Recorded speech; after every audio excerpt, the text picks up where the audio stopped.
Well, thank you folks for coming. I thank the creditors for coming. You finally found me. Those from Taringa, you're out of luck. You've come a long way. Yes, you've come a long way. You're out of luck. It's in the mail. So, what on earth is a geologist doing worrying about climate? Well, we've been concerned about climate for a couple hundred years. Geology textbooks in the 18th century were full of discussions on climate. And these books came out of Europe, and a lot of the discussion were about dirty big boulders that were just lying on the countryside. And there was one view that these boulders had come from a great battle between trolls, and these were the weapons that they used, and that's the interpretation I like. I think that's the best one. There was another battle going on where some religious groups were arguing that this was a remnant from Noah's flood. And there were others, mainly the Swiss, who said, no, we've seen stuff like this before at the toe of glaciers, when glaciers are retreating and leave behind boulders that they picked up while they were moving, and then when they retreated, they left them behind. And textbooks were full of discussion about climate. It was finally agreed that the climate must have been different. It must have been a glacial climate in Europe, and it must have changed. In the early 1800s, the French were pondering as to why fossils of tropical animals and plants were found in the Paris Basin. And again, they concluded there must have been climate change. That what we see in the past is telling us about what's happening in the present.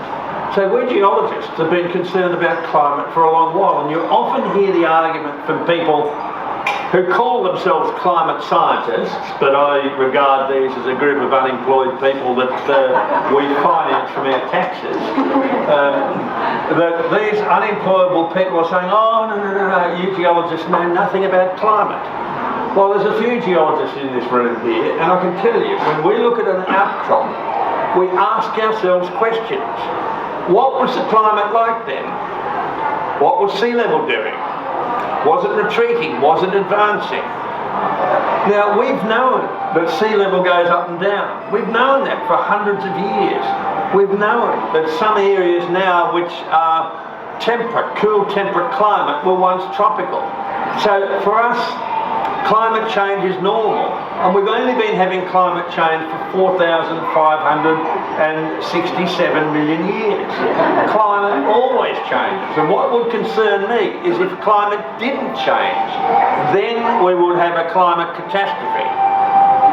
What we've also learnt is that climates are cyclical, and we've known this for more than 100 years. We've known that when we're close to the sun, we happen to be a bit warmer, and when we're further away, we happen to be a bit cooler. And we can measure those cycles. They're 100,000 year, 40,000 year, 20,000 year cycles. And we've known that for more than 100 years. We've also known that the sun puts out variable amounts of energy. We've only known that for 330 years. And these are the two drivers of climate. The amount of energy that's put out by the sun and how close we are to the sun. But we geologists have a few other cards up our sleeve. We know that continents move. Now, if I'd raised that idea 150 years ago, I would have been regarded as nuts. And when those ideas were first raised in 1913, it was regarded as absolutely nuts. Continents could not possibly move. But we can now measure continents moving. We now know that the position and the shape of the continents very much drives climate. And we know we've had massive ice ages when supercontinents sit over a pole. We know that these continents break up. Currently, Antarctica is breaking up. And we have more than 150 volcanoes and geothermal areas beneath the ice in Antarctica. So if someone says, oh, the Antarctic ice is melting, that's due to you sinful people putting carbon dioxide into the atmosphere, not necessarily the case. There may well be many other reasons. So we geologists have known for a long while that these massive planetary processes, like climate change, have a number of forces driving them. They're far greater than any forces we humans can exert. And when these ideas of human-induced climate change first started to appear, we geologists got very sceptical. Because for more than 80% of time, the planet has been warmer and wetter than now. For more than 80% of time, sea level's been higher than now. That's written in the rocks. We also know that we've had 8 major ice ages. And each one of these ice ages started when we had more carbon dioxide in the air than now. So how can carbon dioxide drive warming? If we've got very hot, very rich carbon dioxide rich atmospheres, and we've got an ice age, it just doesn't fit. And we know that the Earth's had 3 major atmospheres. The first was rich in hydrogen and helium. The second, which lasted for the bulk of time, was rich in carbon dioxide, and the third is rich in oxygen. But during that time, when the atmosphere was rich in carbon dioxide, and I'm talking about 20% carbon dioxide compared with now at 0.04%, we had 6 major ice ages. 3 of them were at sea level and at the equator. And we see that in many parts of Australia. So as soon as this idea of human-induced climate change appeared, we geologists thought, no, that doesn't fit in with hundreds of years of data. This sounds like a con. So I spent a lot of time reading, about 5 years, reading all the climate literature, which explains all the personality aberrations I have, and reading all the climate literature and combining it with what we know from geology. We were hearing that sea level's rising and we're all going to be doomed. You know, as a geologist, I'd worked in parts of the world, say for example in Turkey, where there's the ancient city of Ephesus, mentioned in the Bible. And Ephesus is inland and above sea level. And it's a port city. So how could that be? The ancient city of Lydia, where gold coins were minted. The first coins were ever minted in Lydia. And I've been down the main street of Lydia in a yacht. So clearly the land is going up and down all the time. And as soon as people start talking about sea level change, they're giving you half the story, because the land level goes up and down. We know that. As once you strip material off the mountains, they rise a bit. Strip some more off, they rise a bit. So if you're ever on one of these idiotic quiz shows and someone asks you how high is Mount Everest, the answer is when. Because every year Mount Everest goes up that much. Other mountains are going up faster, and soon Mount Everest won't be the highest mountain on Earth. So we know that from geology. So the whole story that we were being fed struck me as being a load of rubbish. And we heard that the science was settled. So what I did was I read some 4,000 scientific papers and summarised it all in this book, Heaven and Earth. And it's a fairly dense book, but I looked at the things that interest me, like the past, and the short past, like history, where we had a period of time called the Little Ice Age. Well, I wonder why. And we're out of the Little Ice Age now. What do you think's going to happen when you come out of the Little Ice Age? Is it going to cool down or warm up? And then we had the medieval warming. Then we had times in Viking times when it was cooler. Then in Roman and Greek times it was warmer. We know that because they kept very good records of where they harvested salt, where they grew their olives. They grew olives right up the Rhine River as far as Bonn. They grew wine grapes in northern Yorkshire. Now England does produce wine now, but you wouldn't feed it to a dead camel. But they produced wine from Yorkshire. They were scantily clad. Maybe they were going to an orgy, maybe it was warmer weather, who knows? But we have very good historical records that climates have changed. We've got very good archaeological records that climates have changed. And we've got exceptionally good geological records. So I linked the three of them and I put it in this book, Heaven and Earth, with some, I can't read it from here, my eyes have gone on me, but it's something like 3,500 scientific references. And the subtitle of this is Global Warming, the Missing Science. We were told that the science is settled. Yet there's a huge amount of literature out there saying, no, that's not the case. It isn't settled, and climate change is normal, and it always changes. And then I tried to get a publisher for this book. Well, I'd had previous books published by a major international publisher. I'd had actually the ABC, and forgive me for that sin, but they actually published a book of mine, A Short History of Planet Earth. They wouldn't touch it. No one would touch this book. And I heard from a chap in Melbourne about this publisher in Victoria called Concord Publishing. And I contacted Anthony Capello, who's there, and he immediately said, yes, I'll take that book, and spent a lot of money in getting the book printed and published.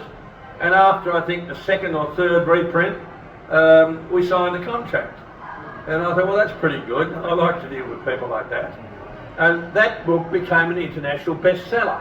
The timing was just perfect because people, and this was 20 years ago, people were starting to think, oh, wait a minute, this might not sound right. So it wasn't 20 years ago, it was 15 years ago.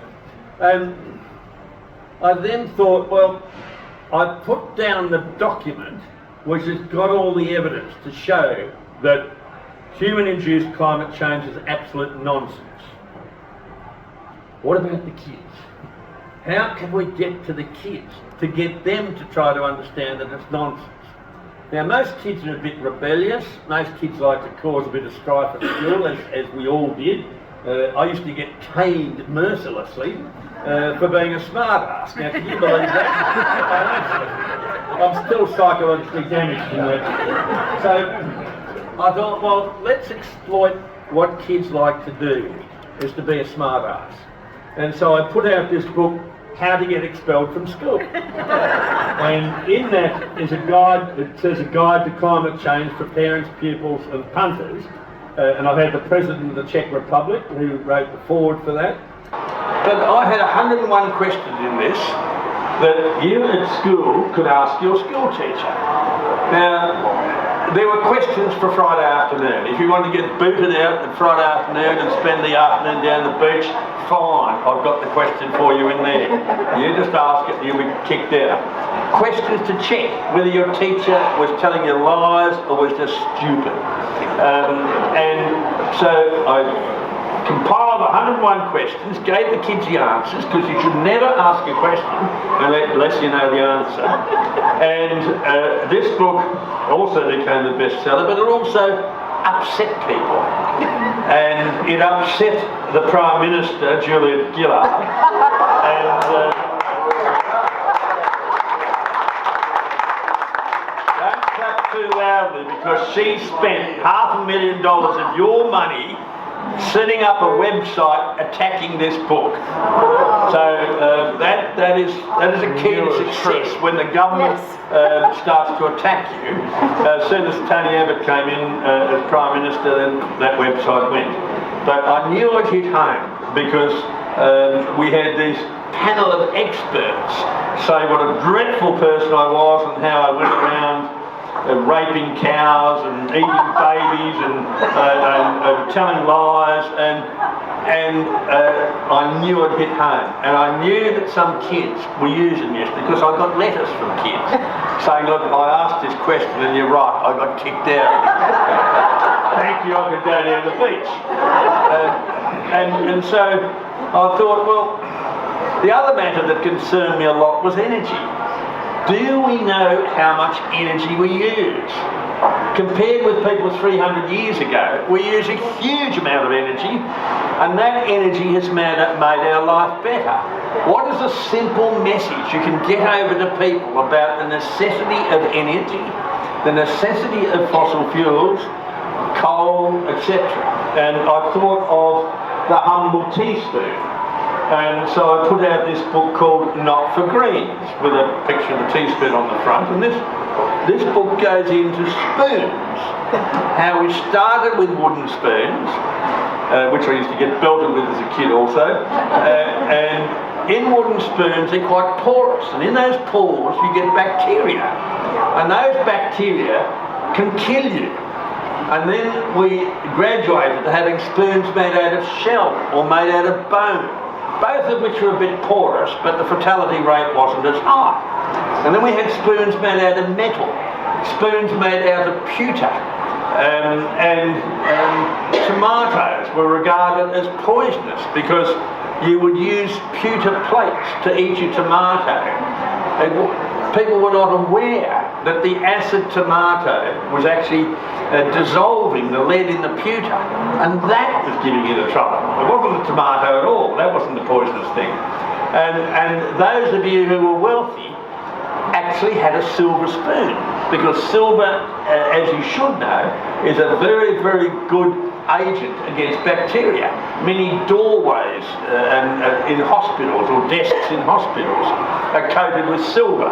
If you go to a poorer quality hospital, it'll be coated with copper. So we've known for a long while that silver is a very good antibacterial agent. And then, of course, by sheer accident, we invented the stainless steel spoon, the stainless steel cutlery. And of course, stainless steel needs mining. And to do that, you've got to mine iron ore, maybe in Australia, chromium, maybe in South Africa, nickel, maybe in Indonesia, a little bit of tin, perhaps from Myanmar, a little bit of molybdenum, perhaps from Chile, and you put it together as an alloy to make stainless steel, and every one of those steps involves energy. And that energy comes from coal, or electricity generated from hydro or from some other technique, nuclear. So what I want to point out in this book was that you may well object to the modern world. You're happy to go back a couple of 100 years and poison yourself just by eating. And the message here was that if you're going to attack coal, you have to know everything that we use coal for. And for basic eating, we have to use coal. There are 6,000 products you use in your daily life that come from coal and oil. A very large amount of the drugs, looking at the average age here, yes, a lot of people pop pills, and they come from oil. We have a group, and I have to smile when I see this group, they're called Doctors Against Fossil Fuels. Now, look at a syringe. That's made out of material from fossil fuels. Look at any plastic tubing. Look at everything in a hospital. It's made from fossil fuels. You cannot advertise your ignorance and claim you've got the high moral ground. So what I wanted to do was to show that if you want to accept the life that we live today, you have to use fossil fuels. Well, we might have failed on that one, I don't know. But I then started to get concerned about what we saw in the video. The absolute destruction of our landscape with wind and solar complexes. They're not farms. There's no such thing as a wind farm. Farms are productive. These are not productive. And I go into, in this book here called Climate Change Delusion and the Great Electricity Rip-Off, I go into the amount of energy that you use to make a wind turbine. And the energy that you use is more than that will ever produce in its working life. We're told the working life is 20 years. It's really 12 to 15 years. Don't worry about the lies. We get shrouded in it all the time. We're told that with solar panels that the energy's free.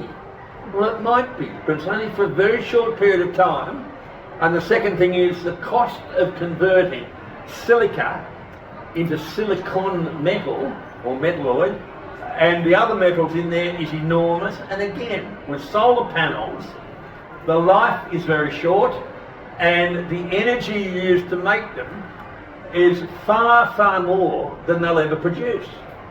And then you start to look at things like the concrete footings that you use for wind turbines, the amount of land that you had to clear that you saw in the video. This is not environmentalism. You can't possibly clear large amounts of land and claim you're an environmentalist, that you've got green energy. The only thing green about it are the greenbacks, because renewable energy is certainly renewable. The subsidies just keep coming and they get renewed every year. That's the only thing renewable about renewable energy. And what I wanted to attack was the absolute garbage that we're being given, that we are saving the planet. This sounds very much like the Vietnam War, where we had to destroy the village to save it. We are destroying the planet to save it. From what? What are we saving it from? Oh, well, it's this pollutant that we're releasing when we burn coal or burn hydrocarbons. That pollutant is carbon dioxide. That is plant food.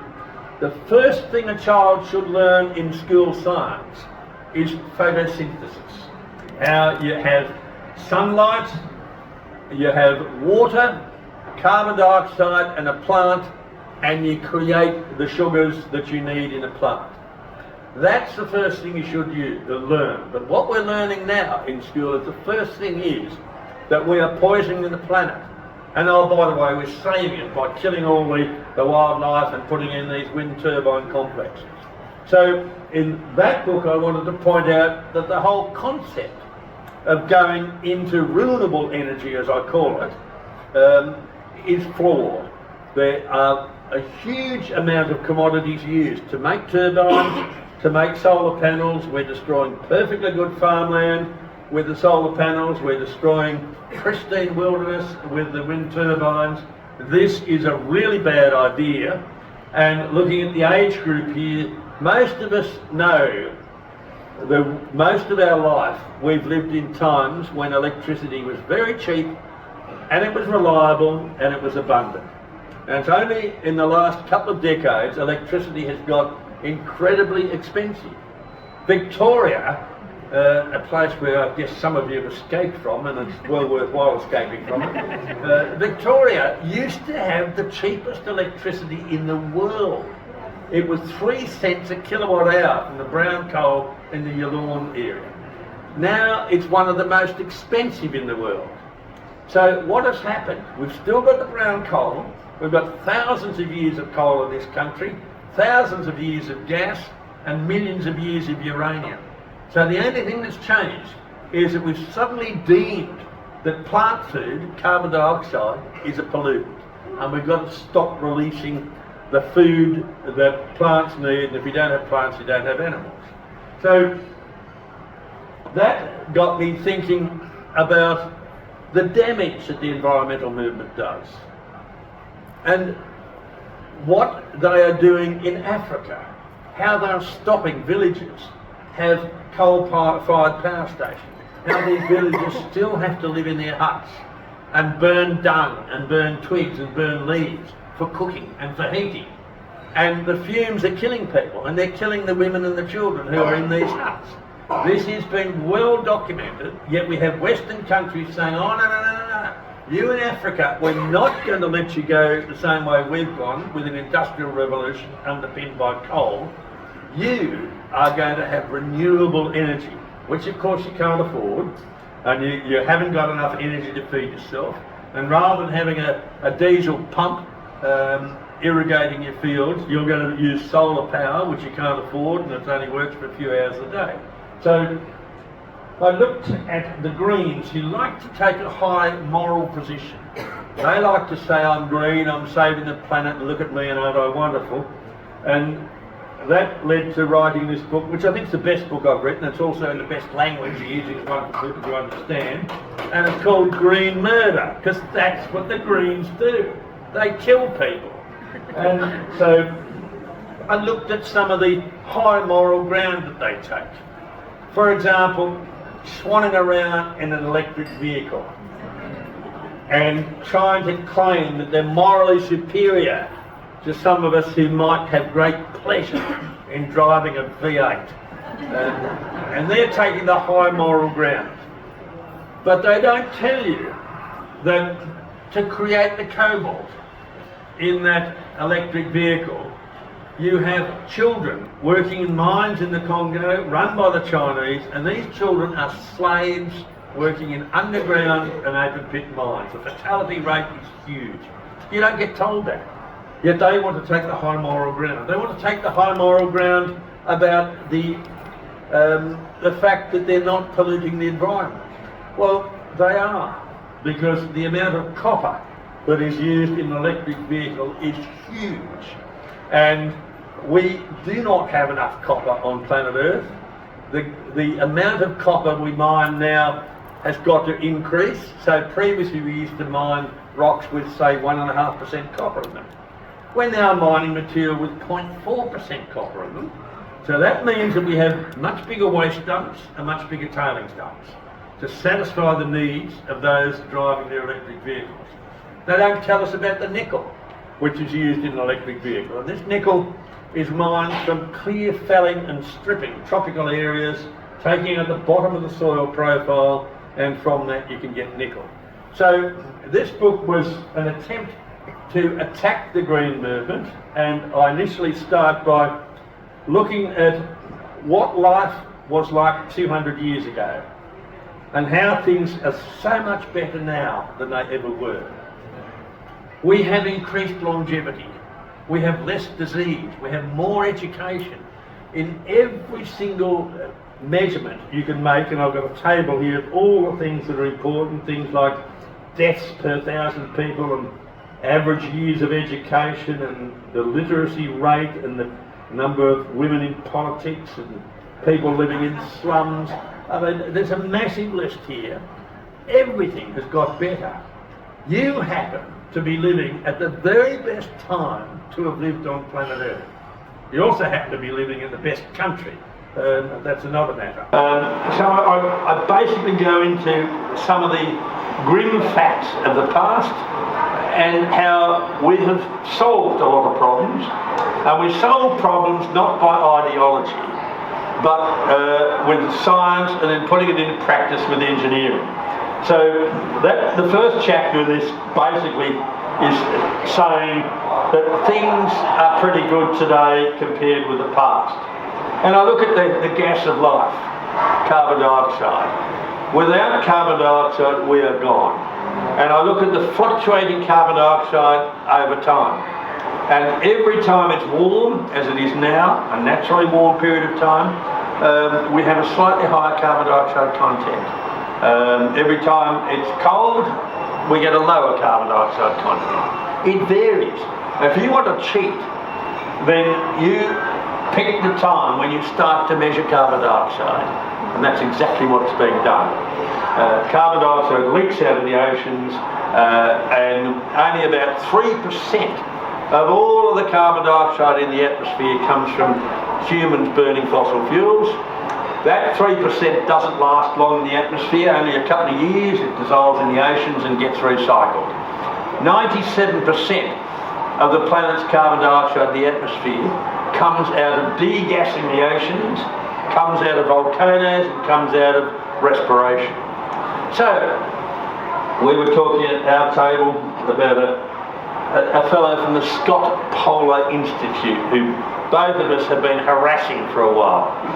And my harassment has been on the basis, can you please give me half a dozen scientific papers that demonstrate that human emissions of carbon dioxide drive global warming? Now, I've had total obfuscation. This man's got it to an art form. I've done it to Tim Flannery, I've done it to people at all the climate institutes around this country. Just give me half a dozen scientific papers that demonstrate without any doubt that human emissions drive global warming. That's never been done. I've never received a paper. I've received a lot of abuse, but I've never got a paper.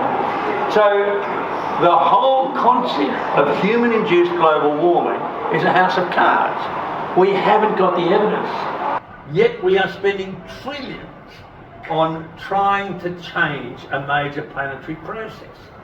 So I went in this book into carbon dioxide. Now, perish your thought, what happens if I'm wrong? What happens if I'm absolutely totally wrong that 3% of carbon dioxide drives global warming? You then have to demonstrate that the 97% of carbon dioxide doesn't drive global warming. So it's checkmate before the game starts.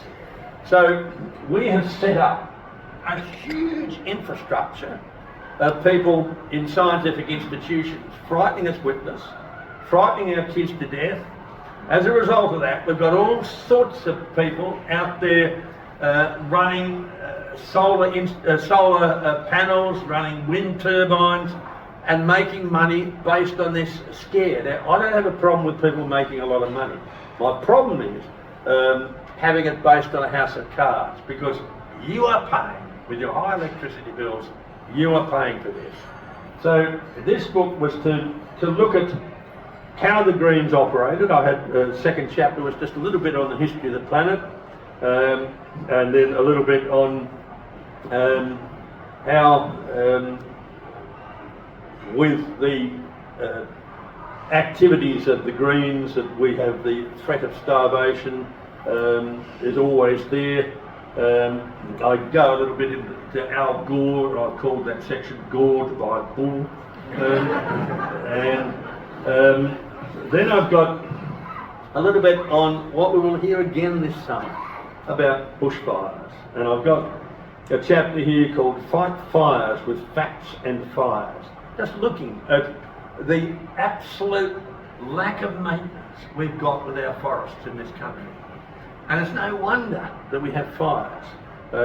Looking at droughts, looking at wet periods. And then another chapter on how to ruin a country. And I look at what government policies have been used, pushed by Green politicians, to take your money in collaboration with our good friends at the UN to destroy this country. And that links into the following chapter called Freakonomics.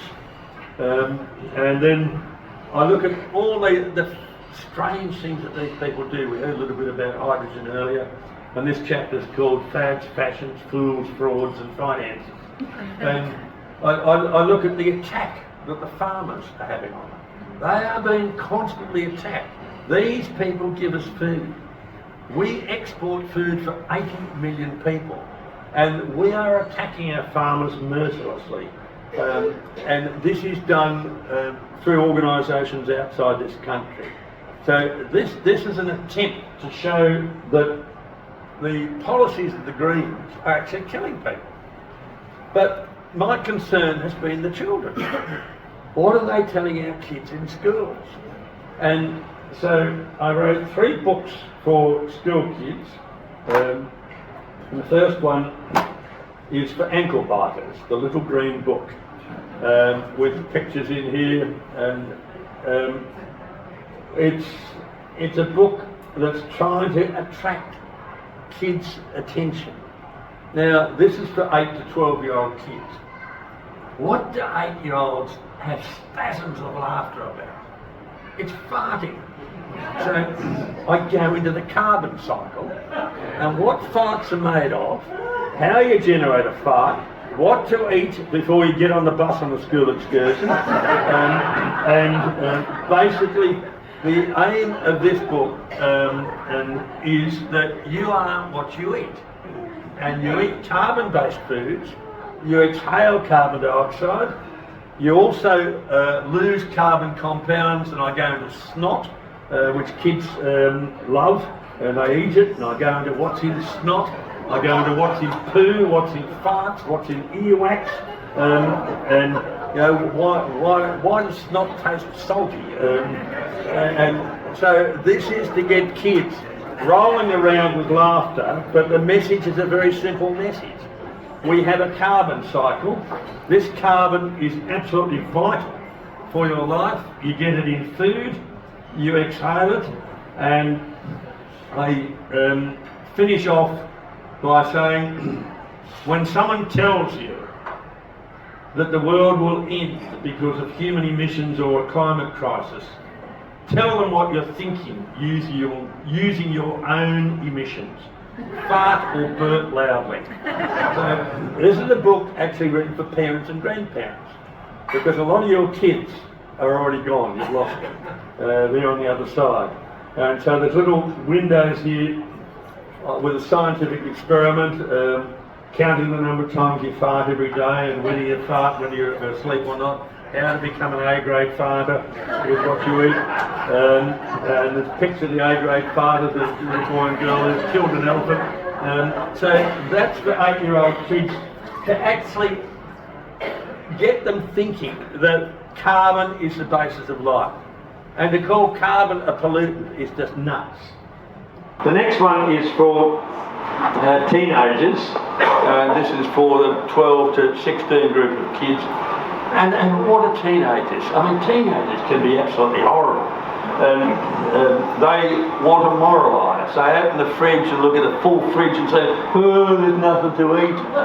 And so they are starting to get twinges of environmentalism.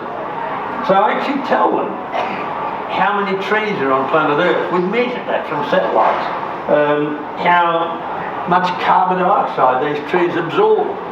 How much carbon dioxide we humans give out. And in fact, we are giving out far less carbon dioxide than is absorbed. I show them that Australia is already at net zero. We look at the amount of carbon dioxide we release from industry and the amount of carbon dioxide absorbed by our grasslands, by our rangelands, by our forests, by our crops and by our continental shelf. And we actually absorb about 20 times as much as we release. So don't give me this net zero rubbish, we're already there. I asked him about carbon dioxide.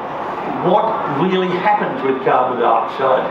And doing an experiment with water. And there's a couple of beer drinkers there. Now if you just watch that beer for the next 2 hours, it will warm up and keep bubbling. Why is that? Because carbon dioxide in your beer has an inverse solubility. The cooler it is, the more carbon dioxide you can dissolve in that beer. As it warms up, it releases more bubbles. If you're not a beer drinker, then try it with champagne, which you can have at breakfast. Beer's not for breakfast. So this is telling you something that's very simple. And I do it with soft drinks for the kids, as I do get them to make a cake and look at what happens when you bake a cake with carbon dioxide. I give them just a plot showing temperatures. Blue is cold and the red is hot, and how you get these massive cycles. And we just happen to be in one of those warmer cycles. I look at the last 500 million years of the planet and showing that we've got multiple ice ages. And just to surprise them, you are in an ice age now. It's been going on for 34 million years. We are in one of the coldest periods that this planet's had for the last 500 million years. We are in an ice age, and it will stop when Antarctica finally breaks up and separates into microcontinents. We have been cooling down on a big scale for 50 million years. We are in an ice age. We are not in a period of global warming. So I look at this, I've got a few little did you knows, the amount of energy you get out of a cheese sandwich, how much area wind turbines, solar panels and nuclear and coal facilities occupy, how to reduce your electricity use. I mean, when I was a kid, we turned the light off when we went out of the room. Kids don't do that now. These things are taken for granted. I then go into these moral arguments about cobalt and about nickel and about electric cars, go into why governments want to keep people frightened and keep you frightened. And the aim of this is to actually show that yes, there is a climate crisis, but it's the climate of using your brain. We've got a crisis in common sense. We don't have a crisis in climate at all. We are in one of the most benign periods of time in the history of this planet. And so I give them facts and figures on that. I show them that the number of bushfires worldwide has been going down for more than 100 years. That includes Australia. The number of hurricanes has been going down in the number and intensity of hurricanes. I go through all these myths and to show them in a simple way. So that's to try to dispel what they've been taught at school. And the last one of this trilogy is for 20s and wrinklies, and this is written in a language, a non-scientific language, just giving the history of climate change on this planet and how climate has always changed. We've got these wonderful cycles, and we've got cycles every 400 million years, depends upon where the continents are, every 142 million years, that depends on what's happening out in the galaxy. 100,000 year, 40,000 year and 20,000 year orbital cycles. Solar cycles, which are 10,000, 1,500, 217 and 22 year solar cycles. Ocean cycles every 60 years. Lunar cycles every 18.6 years. And there's one that I haven't got in here because it was only discovered a very short time ago. We actually have climate change every 2.4 million years as a result of what Mars is doing. So you can't talk about a trace gas in the atmosphere driving a whole planetary system when all the other planets influence our climate, our rotation of the planet influences climate. So this is the compendium that you need when you want to get into a good argument, when you want to make sure that those people that are around your place for a barbecue are going to go. Just raise a few facts and I'll disappear very quickly. I look at fossil fuel use. Now, over the last 130 years, oil, gas and coal have been about 82% of the energy that we've used. They still are. Nothing's happened. All that's happened is we've used more and more energy. The effect of wind and solar has had absolutely no effect whatsoever on planet Earth. And then I go into hydrogen. And hydrogen is a wonderful substance. This is why I got interested in science, because I make hydrogen and you can explode it and I could take out neighbours' windows. It was terrific. And very easy to make. But the one thing you know about hydrogen is it's incredibly explosive. And if you create hydrogen, you have to make it. You can't mine it. You have to actually use electricity to make hydrogen. And the amount of electricity you put in to create hydrogen, that hydrogen gives you less energy than you put in to make it. So it's a dead loss to start with. But the second thing is that hydrogen is a very light gas. And if you fill this room with hydrogen, there'd be very little hydrogen. So the best way to use hydrogen is to compress it. So you've got to compress it 700 times atmospheric pressure. You've got to cool it to minus 253. Both processes involve a lot of energy. And then when you've got this hydrogen held in a steel canister, hydrogen is such a small molecule that it moves through the solid steel and you leak out about 1% of the hydrogen every day. You also make the steel very brittle. So if you want to have terrific explosion, keep playing with hydrogen. And these hydrogen hubs that they're suggesting from Gladstone and other places, dream on. The only reason people are talking about this is that there are subsidies involved. The thermodynamics doesn't work. Never has worked. It was tried in the 1850s and failed. It was tried in the 1920s and 1930s and failed. It'll fail again, unless, of course, Canberra can create a new laws of physics. They're pretty good at creating all sorts of things out of nothing. We might give that a go. But my concern was that school kids didn't have the weapons to handle the rubbish that they're being fed. They're also being bludgeoned into being frightened. Frightened about asking questions. They might be given an exam question to write about the influence of carbon dioxide or whatever. And they are being told to write lies. We are teaching our kids to be liars. And that, to me, is very disturbing. And this last effort, where I'm joined by other authors, is on the end of the world. And in other words, I'm, in this book, trying to address the trauma that kids have had from this long-term child abuse by saying that the world is going to end. And these kids are saying, well, we're not going to have any children. What's the point of having an education if we're all going to die? And this is the mentality of a lot of the kids. A lot of the kids have got mental illness as a result of this, and there's a prominent psychiatrist who has written here. One of the authors has written about the syllabus, the national curriculum, and that's scary what they write about, what our kids are being taught. And so the suggestions that came out of Queensland over the weekend about filming what happens in the classroom, I can only support, because God knows what these kids are being taught. I have a chapter here about the end of the world, and I just look at 2,000 years of predicting the end of the world. Now, if one of those predictions was right, we wouldn't be here. We would have blown up. So, again, this is something for kids and parents to try to understand that you are being manipulated. The science is demonstrably wrong. The politics is quite evil, and we've created all these wonderful methods of people skinning you alive and putting up your electricity bills. We once had a country that was a manufacturing base. We don't any longer. It's the cost of energy. We have a very, very fragile energy system in this country, which rural Australia feels more than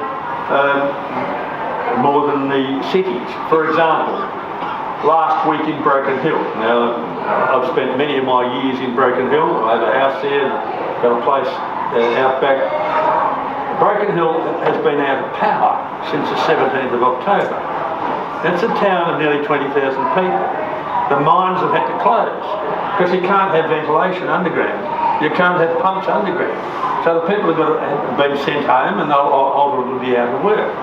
Why haven't they got any electricity there? They've got a massive wind industrial complex just to the west of Broken Hill. The power lines go right through Broken Hill, but they're DC power, they're not AC, so they can't be used. There is a solar farm which the New South Wales government put 156 million into, right next to Broken Hill. Again, produces DC power, doesn't go into Broken Hill, it goes down the line and gets converted 300 kilometres away into AC current for New South Wales and Victoria. But the town used to have two power stations. It used to have one for the town and the town grid, and they had a power station for the mines. And the mines got smart. They generated power on a different frequency from the town, which meant that you couldn't steal any tools from the mine because they worked on a different frequency. And the two power stations, one served the mines and the other served the town grid. A power line was put in from Mildura to Broken Hill, 300 kilometres. And it was put in 1975. It had a 25-year life. It fell over in 2009 and it fell over again last week. So we have in this country an infrastructure that is really fragile. But it's even worse than that. With those power stanchions, they're made out of steel, but it's not galvanised. So as soon as they start to get a bit of weather on them, they start to rust and weaken. And this is what's happening. We have in this country infrastructure which is falling apart, yet we are putting up infrastructure which is highly expensive, wind and solar, taxing you enormously and is driving away industry. So I despair about where we are going as a country. This is why I write books. This is why I have a regular one on Sky, normally Monday nights with Rita Panahy. But looking at your age group, you're probably already asleep by then. But, I think it's 11 o'clock. It's on, I don't know, it's a pre-record. Yeah, tape it, that's the easiest way. And you know, I think, what the hell am I doing? Wasting my time with such stupid, obvious mistakes that we're making in this country. So I write these books for you. So you've got weapons to fight with. So you've got weapons. If you've got someone at a barbecue you want to have go home, get into an argument. Use some of the facts here, that'll drive them away. And trying to give people the background to what I think is the greatest folly this country has ever been involved in. We are now a very weak country financially. We don't make anything. We don't even make ammunition in this country any longer. We have about 3 weeks of diesel in this country. One ship bringing diesel from Singapore to Australia gets stopped. No insurance company would insure another ship. And we have no diesel. With no diesel, you can't plough, you can't seed, you can't weed, you can't harvest. You can't bring food into the cities. We are like a shag on a rock in this country because of our energy policy. The wealthier a country is, the more energy it has. The wealthier a country is, the better the longevity, the better the health systems. And we are now on the path to going backwards, which is why I say you've lived in Australia in the very best times ever. So that's a depressing message. How do we solve it? And we solve it by constantly talking, by constantly attacking our politicians. The only good politician is a frightened politician. Keep them frightened and constantly out there passing the message. Unless you're out there fighting, you're going to lose it. I think economic hardship will create a change, and maybe a war will create a change, and no one wants that, and maybe both a hardship and a war would do it. But I think our energy policy has crippled this country, and it's all because people have believed as an act of religion that human emissions of plant food drive global warming. And what's wrong with it being warmer? Where do the ponds go for the holidays? They go to Spain, a warmer place. Where did we humans come from? The warm Rift Valley. We like it warm. Just look at populations worldwide. As you get closer to the equator, there are more and more people. Look at the Canadians all hugging the US border, not because they love the US, because it's a bit warmer there than up in Northwest Territories. So we humans are creatures from warm climates. We like it warm. We are omnivores. We need carbon dioxide for plants. We need it for crops. We need to have energy to make things. And the things that we need in a civilised society are things like concrete, steel, plastics and fertilisers. Without them, we're in serious trouble. So these books are trying to give you weapons to fight. Join in the fight. You'll lose friends, but they're friends that don't count anyway. You'll lose friends, and you'll be labelled all sorts of things, and your dog might bite you, but it doesn't matter. Thank you.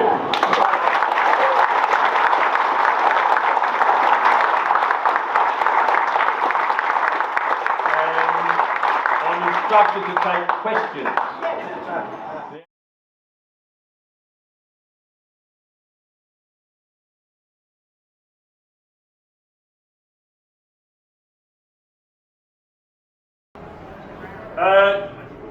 Two answers to that. Firstly, it's not our problem, because what has happened is the wind turbine companies have signed up the farmers and they're leasing that land, so the farmer has the responsibility of getting rid of thousands of tonnes of concrete and the steel.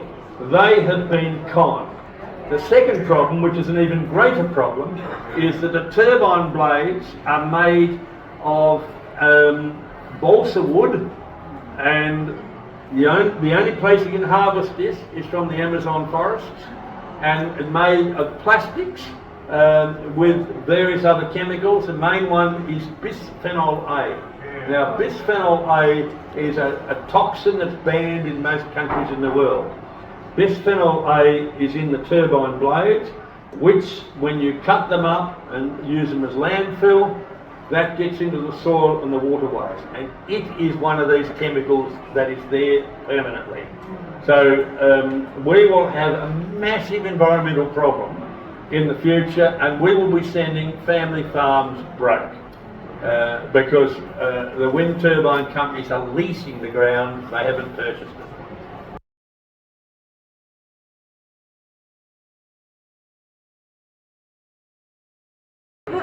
The first thing is the major institutions get funding from state and federal governments. And if you cross a government, especially a Labor government in this country, forget any future funding.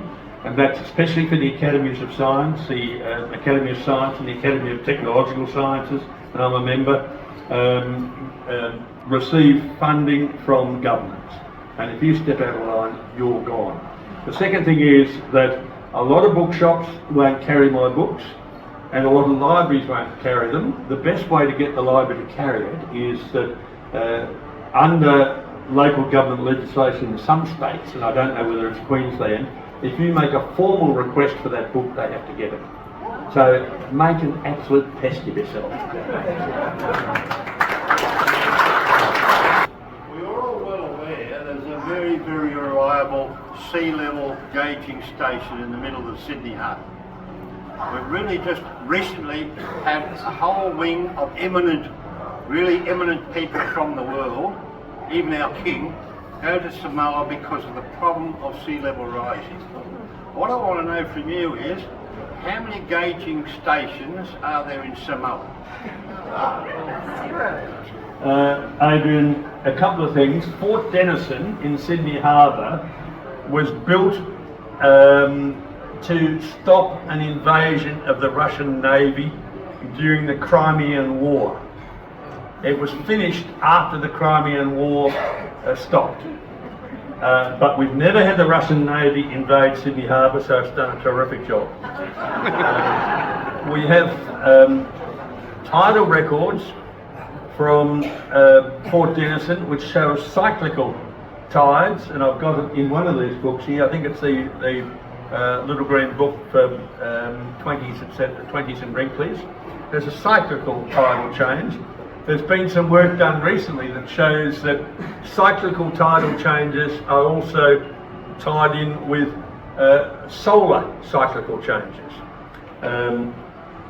Just to the north of there, at Long Reef in Sydney, under the cliffs there's a nick just above the rock platform. You see it all the way up the coast here, especially up or between here and Noosa. You see cliffs with a nick at the bottom.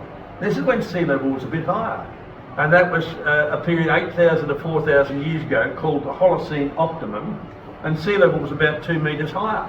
We've got that worldwide, and this was a period of time which is really important, because we came out of our last penultimate glaciation, and we came into a warm period from 128,000 to 116,000 years ago. Then it started to cool down, and it really cooled down quickly when we had the supervolcano Toba in Indonesia erupt. That put out a huge amount of dust into the atmosphere, which reflected light and heat. Now, most big volcanoes like Krakatoa will put out 30 cubic kilometres. Toba put out 3,000 cubic kilometres of rock that had been pummeled up into dust. We cooled down, and 4 species of humans existed then: Homo erectus, the upright humans, the hobbits in Indonesia, the Neanderthals, and who a lot of them look like AFL players, I guess, but and then Homo sapiens. Now, we very nearly died out. We went down to 4,000 breeding pairs 70,000 years ago. We very nearly became extinct. And as I argue in one of these books, one volcano can ruin your day. And it kept cooling until 20,000 years ago. 20,000 years ago, Scandinavia had 5 kilometres of ice on it. And that ice pushed down Scandinavia. The ice has gone down, Scandinavia is rising. But how the hell do you work out what sea level was doing if the land's going up as well? New York was covered in a couple of kilometres of ice, as was Chicago, as was most of Canada. The British Isles were covered in ice. And that started to melt 14,400 years ago. We then had a surge of ice out of the oceans, and suddenly it got cool again. That's called the Younger Dryas, and that's when you humans built fortified villages and collected animals and had animal husbandry. Then it warmed up again. Then we had another surge of ice for about 500 years. It was cool, and then we were in the peak of our interglacial, which we're in now, about 8,000 to 4,000 years ago. We've now come to the end of our interglacial and going into a glaciation, and it's been cooling for 4,000 years in that 34 million years of cooling. So we have these cycles of climate, which you can tell from looking around the coast and just seeing where sea level was. Now, these matters had been of great concern to Charles Lyell in England, who wrote a handbook of geology in 1833, and he argued that Pacific Islands were a coral atoll sitting on top of a volcano, and these volcanoes were subsiding and the atoll kept growing. And Charles Darwin was fascinated with that idea.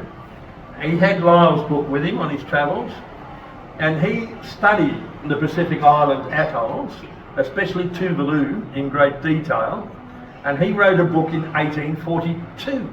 And Charles Darwin in 1842 was saying, if you get a sea level rise, what's going to happen is the atolls get bigger. And sea level rise is equivalent to the volcano sinking. Darwin showed that in 1842.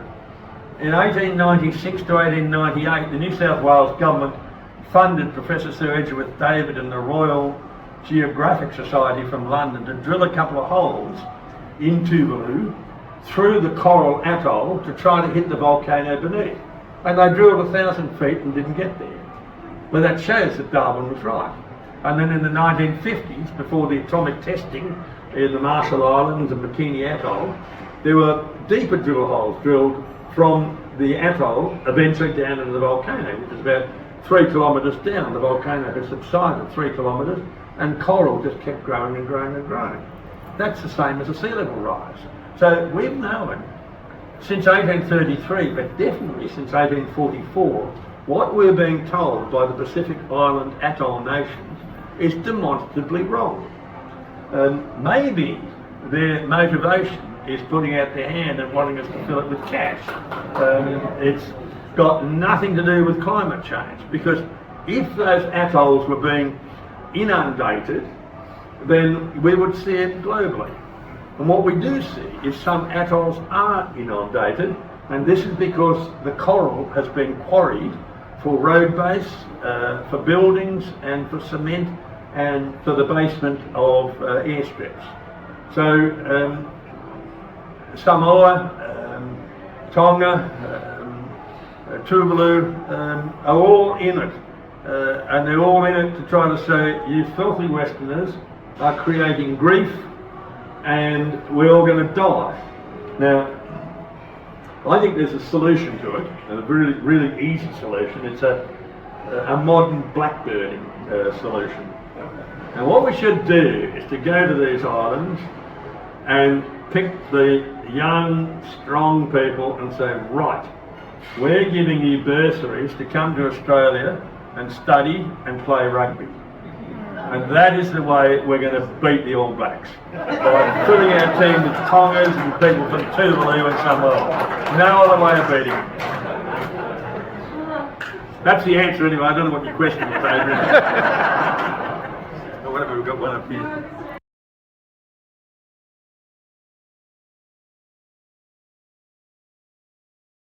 There had been some work done by people at the University of Auckland looking at satellite imagery over 40 years in the Pacific and in the Indian Ocean. And they looked at 1,500 atolls and showed that these atolls were actually growing. One or two were getting smaller, but in effect, these atolls were getting bigger. If you want to kill off an atoll nation, have sea level fall. Now we know that sea level's fallen, we've measured it. We see that sea level's gone up and down 32 times with the Great Barrier Reef. It's appeared and disappeared 32 times in the last 3 million years. The worst thing you can do to the Great Barrier Reef is to actually have a sea level fall. The best thing you can do is to have a sea level rise. It's actually a cool water coral reef compared with those that you get in the Red Sea or Papua New Guinea or elsewhere. So for once the ABC gave a report and got it right, but shame on you for listening or watching the ABC.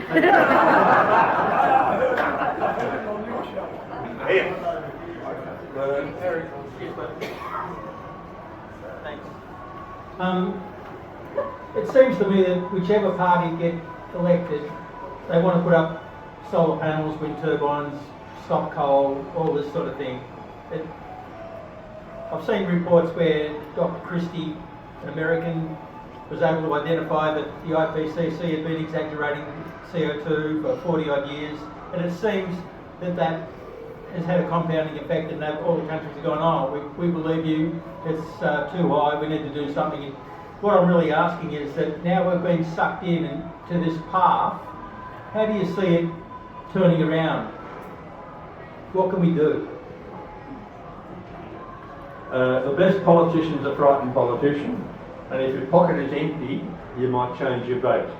I know politicians, well, I don't know any Green politicians, but I know them from the Nats, the LNP, the Libs, and some in Labor, and many of them quietly agree, but they don't dare stand up because they get mercilessly attacked by the mainstream media. Now, a good politician shouldn't worry about that. The second thing is that they're not getting any Green votes. No Green is ever going to vote Conservative. So why do they have to worry about that? And the third thing is that if on November the 5th Donald Trump becomes president, I think you'll see significant changes in the US which will push them here. We declare my interest. I hope and pray he is president of the 47th.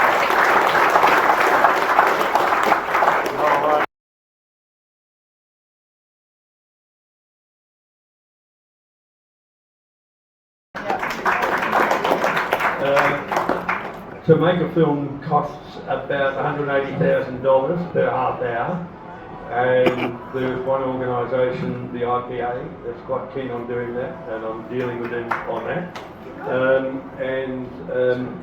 We mentioned Rita Panahi. I'm talking to Sky about doing something with Rita on that.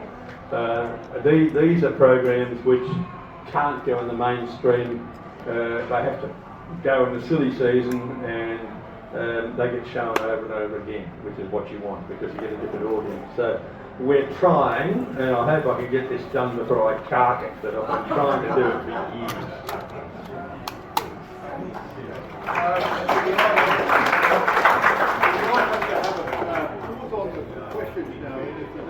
You've got a very important task to perform, and that's to draw a ruffle for us. I can do two things at once.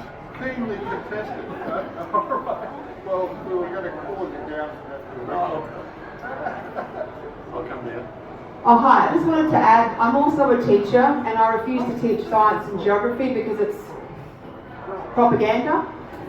And I just want to say there is a change. I'm secondary. There are kids waking up. There are kids in year 10 who are forced to write an assignment on climate change. They know I'm awake and they will come and whinge to me. They are fighting against a lot of things. They know that what a male and female is. There is a resurgence of kids going bullshit. So I just want to say there is hope, but there is propaganda because the ICAR curriculum forces the teachers, and many of them are brainwashed, to teach this crap. The history books are wrong as well.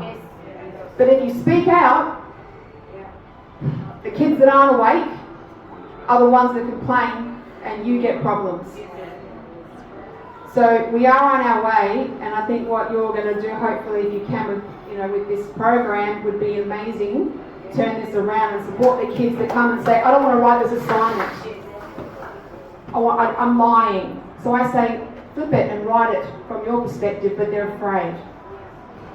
So if we can do more for school, this is an age group now that's going, this isn't right. And I tell them that Greta Thunberg is a gremlin and not to listen to her rubbish.